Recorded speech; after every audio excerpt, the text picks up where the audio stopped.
that I have a zest for living. I want to do more with my life than the average Jane.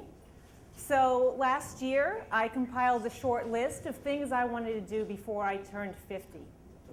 You see, I've been a stay-at-home mom for 20 years, and a couple years ago, I went back into the workforce because I didn't want to move into a cardboard box. But now that my kids are getting older and more self-sufficient, it's time for me to start with some hobbies.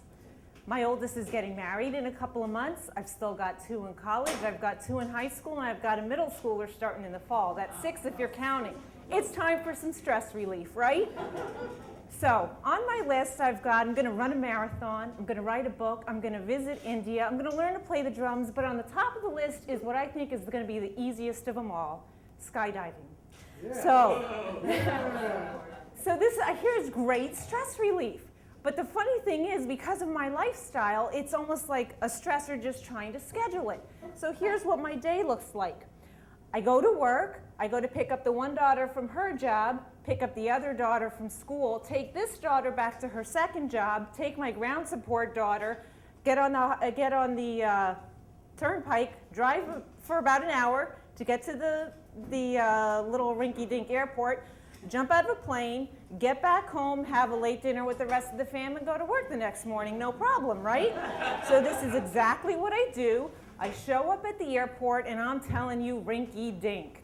Okay, so it's just like a little shed with a sign on the door. I'm at the right place. Okay, girl with bare feet comes out to greet me.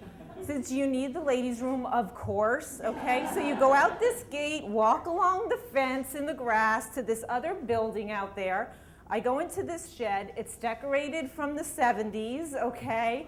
I use the restroom. There's tiles missing from the floor. There's fixtures dangling off the wall, and I'm saying, dear God, please let them take better care of their airplanes. So I go back in. Barefoot girl gives me a clipboard where I have to sign my life away. I have a seat on the bench. Next to me is my instructor, I suppose, and a little kid who's chomping on a bag of chips. She's got another friend coming in, also in bare feet, sitting on the desk, talking away while I'm signing my life away, right? But she has to show me a video first. And on this video, first comes out this gentleman with the beard down to here, and he says, I am the inventor of the tandem parachute.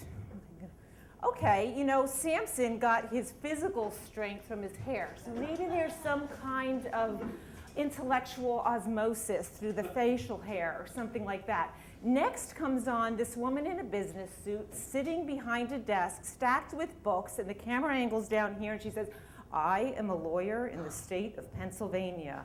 Okay, and then she starts showing pictures of ambulances and all these things, and I'm supposed to check about 62 boxes and initial each one of these, like, if I die, I'm not going to sue.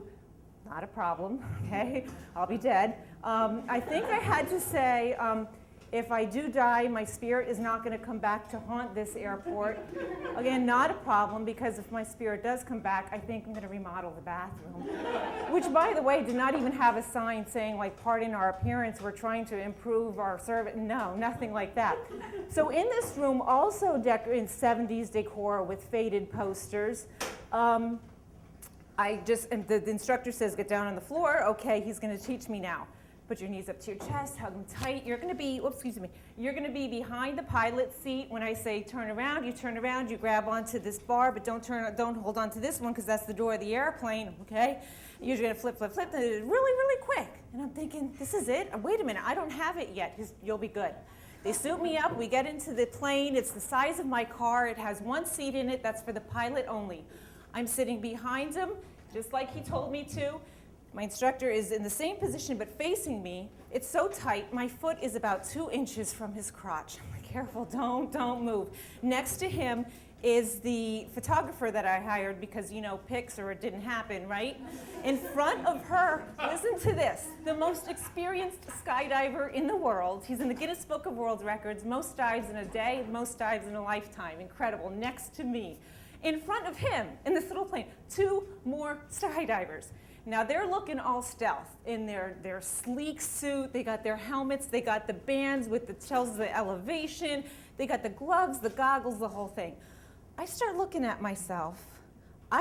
They put me in some jumpsuit like the auto mechanic wears, and my goggles are like the flimsy, like what you would wear like to a masquerade party, you know? So I look at my instructor and I'm like, hey, look at helmets. What's the helmet? He says, well, you're going down in front of me, so it would hit my chin. Oh, that makes sense, right? So anyway, time to go. Boom, I'm out. Awesome, awesome, awesome, awesome. Free falling 10,000 feet, 125 miles an hour, the best experience. I do a safe landing.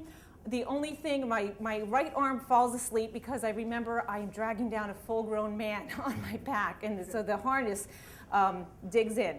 So I just decide the only way to make this experience better is to train to dive solo. So that's what I'll be doing after I run my first marathon this September. I hope I could come back to tell you about it.